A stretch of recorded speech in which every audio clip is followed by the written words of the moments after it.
A plus B plus C plus D plus E plus F equal to success.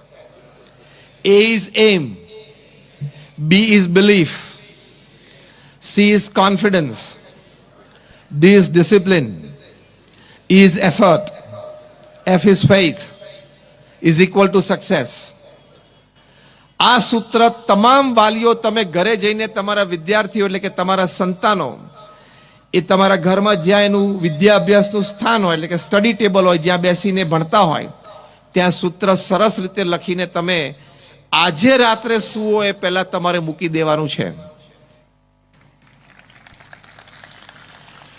અત્યારે સામાન્ય હાથથી એટલે કે પેનથી કાગળ ઉપર લખીને મૂકી દેજો અને આવતા દિવસમાં સારી રીતે કમ્પ્યુટરાઇઝ ટાઈપ કરીને મૂકજો અને તમારી સ્કૂલમાં પણ તમારા મુખ્ય નોટિસ બોર્ડ ઉપર આ સૂત્ર કાયમ માટે મૂકજો.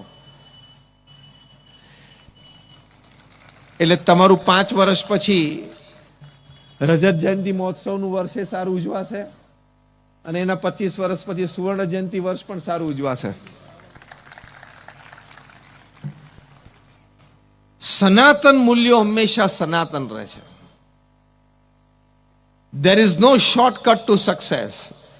સફળતા માટે કોઈ શોર્ટકટ ક્યારે હોતો જ નથી. તમારા ABCDEF ની ફોર્મ્યુલામાંથી વિદ્યાર્થી હોય તો એને, વેપારી હોય તો એને, નોકરિયાત હોય તો એને, સમાજ સેવક હોય તો એને, બધાએ આ ફોર્મ્યુલામાંથી પસાર થવું જ પડે તો જ સફળતાના શિખરે બેસી શકે. કદાચ આ સૂત્રો વગર એટલે આ સૂત્રો છે એ કોઈ બીજી રીતે પણ કોઈ પ્રસ્તુત કરતું હોય, કોઈ ત્રીજી રીતે પ્રસ્તુત કરતું હોય, પણ મૂલ્યો આ કીધા એ જ છે. એના વગર કોઈ કદાચ રાત્રે અચાનક કોઈ સફળતા ઉપર પહોંચી જાય, કોઈ લાગવગથી, કોઈ ઠેકાણે નસીબથી, પણ એ સફળતા લાંબી ટકે નહીં. સફળતા તો તમે આ મૂલ્યોને સાથે રાખીને આપણા જીવનમાં મૂલ્યો સિંચીને પ્રાપ્ત કર્યું અને તો જ એ સફળતા જીવનભર રહે છે.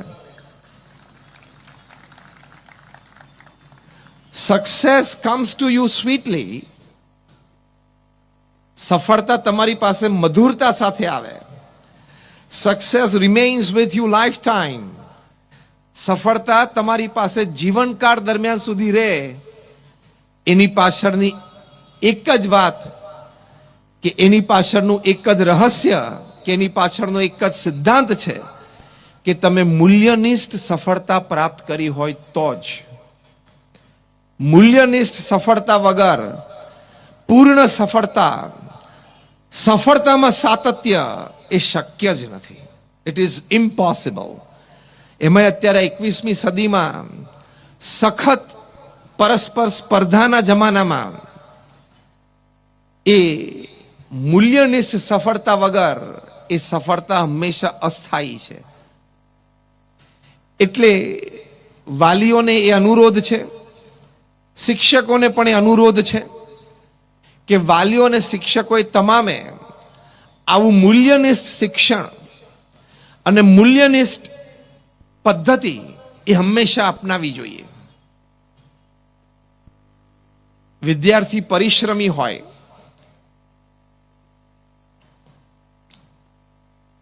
જે સી ફોર કોન્ફિડન્સની મેં વાત કરીને, એક સરસ પ્રસંગ તમને કહું.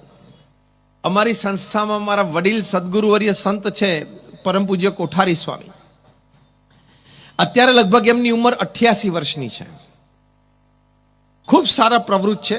હમણાં 3 દિવસ પહેલા જ 3.5 મહિનાનો પરદેશ પ્રવાસ ખેડીને આવ્યા.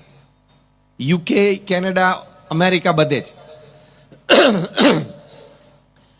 એટલે ખૂબ સક્ષમ છે અને ખૂબ સારી રીતે હજી પણ આ ઉંમરે પ્રવૃત્તિ કરી શકે છે. એ જ્યારે વિદ્યાર્થી અવસ્થામાં હતા, એટલે મે બી હું કદાચ વાત કરું છું 70-75 વર્ષ પહેલાની, ઉત્તર ગુજરાતમાં તે રાજપુર ગામમાં કોઈ શાળામાં એ ભણતા હતા. વિદ્યાર્થીઓને પરીક્ષામાં ઘણી વખત પ્રશ્નપત્રમાં એવું કહેવામાં આવે 5 પ્રશ્નો પૂછવામાં આવે, એમાંથી કહેવામાં આવે કે ગમે તે 3ના જવાબ આપો. એવું હોય ને, ઘણા પ્રશ્નો એવા હોય કે 5 પ્રશ્નો પૂછે ને ગમે તે 3ના જવાબ આપો, અથવા 3 પૂછે ને એમ કે ગમે તે 2ના જવાબ આપો. એવા પ્રશ્નોના ઉત્તરમાં કે 5 પ્રશ્નો પૂછ્યા અને ગમે તે 3ના જવાબ આપો, તો આ મારા કોઠારી સ્વામી છે એ 5ના ઉત્તર લખે અને નીચે સૂચના લખે કે ગમે તે 3 તમે ચેક કરી શકો છો. આવો પ્રસંગ તમે શિક્ષણ ક્ષેત્રમાં છો તો જિંદગીમાં પહેલી વાર સાંભળ્યો હશે. તમે લોકોએ પણ આ પ્રસંગ જીવનમાં પહેલી વાર સાંભળ્યો હશે. યસ ઓર નો? કોઈ વિદ્યાર્થીની આ કક્ષાની ખુમારી હોય કે when he is asked કે you can answer any 3 questions from this 5, he writes answers to all 5 and then challenge the examiner, check any 3. ગમે તે 3 તમે તપાસી શકો છો. આપણે રિવર્સ હોય કે 5માંથી એક સરસ આવડતો એ પહેલો લખી નાખીએ, 4થા નંબરનો. પછી 1, 2, 3 અને 5મા ઉપર જરા નજર બરોબર ફેરવવી પડે. આમાં જરા આ બીજા નંબરનો છે ને વાંધો નહીં આવે, સારો છે, એટલે બીજા નંબરનો પછી લખી નાખીએ.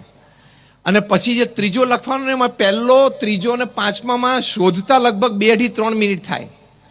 પછી એમ થાય કે આ 3માંથી આ કંઈક લખી નાખું, ચલો ને 2-4 લીટી.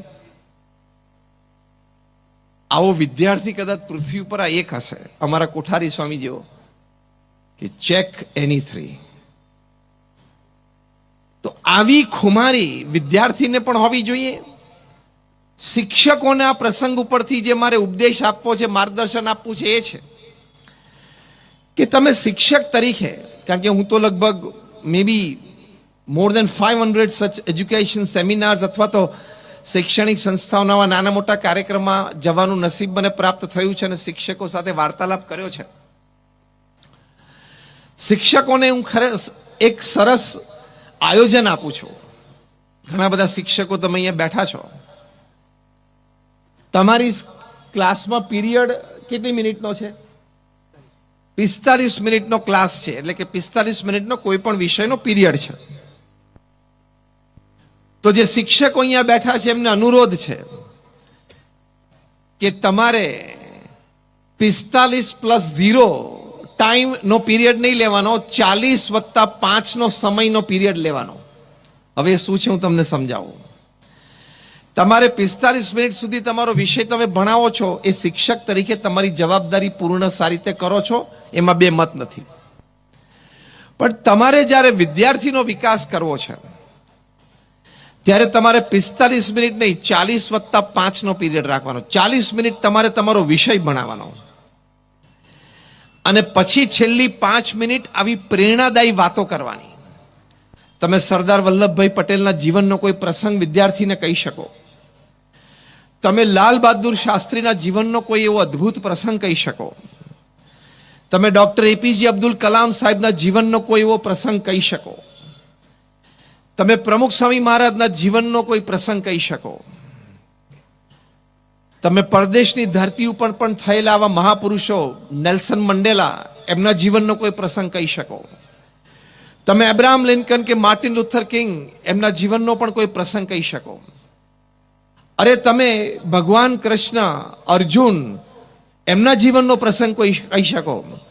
તમે સચિન તેંડુલકરના જીવનનો પણ પ્રસંગ કહી શકો. કે જે તે વ્યક્તિએ પોતાના કાર્યક્ષેત્રમાં સમાજ સેવા હોય, દેશ સેવા હોય, વિજ્ઞાનનું ક્ષેત્ર હોય, કલામ સાહેબનું, ડોક્ટર વિક્રમ સારાભાઈ, તમને જીવનના કેટલા અદ્ભુત પ્રસંગો કહી શકો. આ નાના બાળ માનસમાં નાનપણથી આવા બીજો રોપાઈ જાય, એને એક દ્રષ્ટિ ખીલે. એને એમ થાય કે આ બધા મહાપુરુષો એક સમયે મારી જેટલી જ ઉંમરના હતા, મારી જેમ જ શાળામાં જતા હતા, મારી જેમ જ બધા વિદ્યાર્થીઓને સાથે બેસીને ભણતા હતા. તમે ડોક્ટર વિક્રમ સારાભાઈનું જીવન ચરિત્ર વાંચ્યું. પહેલા તો શિક્ષકોને અનુરોધ કે આવું કંઈક વાંચવું જોઈએ. તાલી પાડીએ ખાલી વાલીઓ છે, શિક્ષકો નહીં હોય.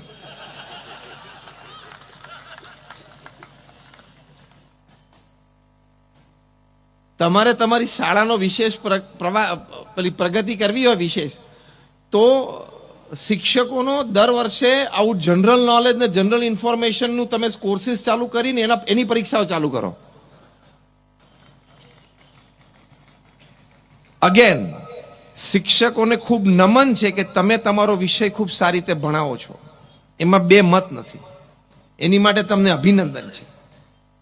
પણ વિષયની બહાર જઈને આવા મહાપુરુષોના જીવનમાંથી તમે પ્રેરણાદાયી પ્રસંગો કહો. તમે ડોક્ટર વિક્રમ સારાભાઈનું જીવન ચરિત્ર વાંચો. આજે IIM અમદાવાદ આ વિશ્વ કક્ષાની મેનેજમેન્ટ ઇન્સ્ટિટ્યૂટની ભેટ આપનાર Vikram Sarabhai, ISRO Indian space research organisation Ahmedabad એની ભેટ આપનાર ડોક્ટર વિક્રમ સારાભાઈ, અમદાવાદમાં જે અટીરા છે એની ભેટ આપનાર વિક્રમ સારાભાઈ, અમદાવાદમાં જે PRL છે physical research laboratory, physics research laboratory એની ભેટ આપનાર વિક્રમ સારાભાઈ, અમદાવાદ જે ગુજરાતનું મુખ્ય શહેર છે એ વિશ્વ કક્ષાએ જે સંસ્થાઓથી જાણીતી છે એ બધી જ સંસ્થાઓની ભેટ વિક્રમ સારાભાઈ આપી છે એક વ્યક્તિએ. આવી વાતો તમે શિક્ષકો તરીકે અને વાલી તરીકે ઘરે તમે તમારા સંતાનોને આપો તો એને એક મોટું સ્વપ્ન એની નજર સમક્ષ ખુલ્લી આંખે સર્જાશે. એ સ્વપ્નને પ્રાપ્ત કરવા માટે ભગવાને તો દરેક બાળકમાં, નાના નાના બાળકો હોય, બાલિકાઓ હોય, દીકરા દીકરીઓ તમામમાં એ શક્તિ મૂકેલી છે. એટલે જ રવિન્દ્રનાથ ટાગોરે પોતે લખ્યું છે કે child is the father of mankind, કે માનવ જાતિના પિતામાં એક બાળક છે. કારણ કે એનું ભવિષ્ય એની પાસે છે, ભવિષ્યમાં શું નિર્માણ કરશે હજી માનવ જાતિને ખબર નથી.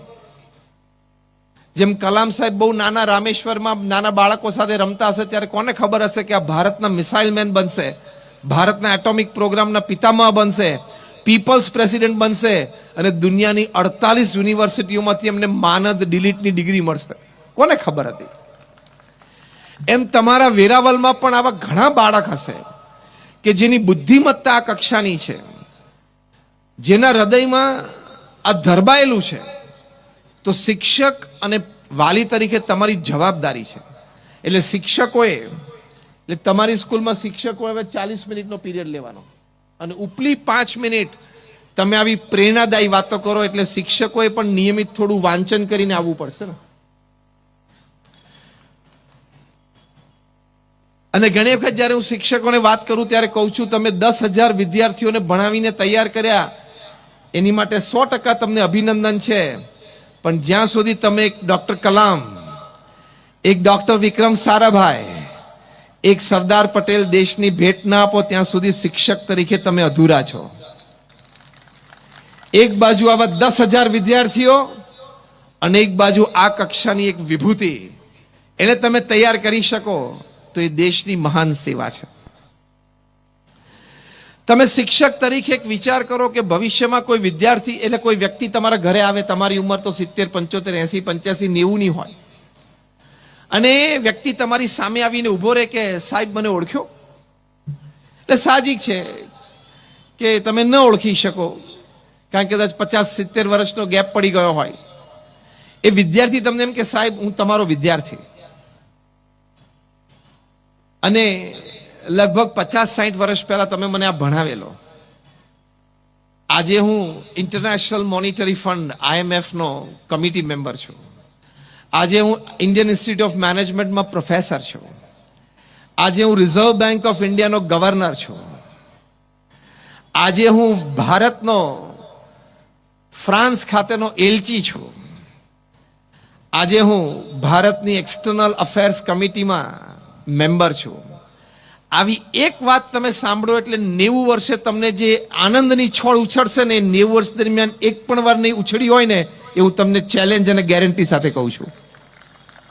Am I right or wrong? Raise your hands if you say yes. તો એક ક્ષણ શિક્ષકના જીવનમાં આવે એની માટે શિક્ષક માટે આ પ્રેક્ટિકલ પ્રથમ નાનું પગલું 40+5 ની ફોર્મ્યુલા છે. વાલીઓએ આમાં શું કરવાનું છે? પ્રમુખ સ્વામી મહારાજ એક બહુ જ સુંદર વાત સમાજને પોતાના હૃદય અમૃતમાંથી આપી છે, અને એ છે ઘર સભા.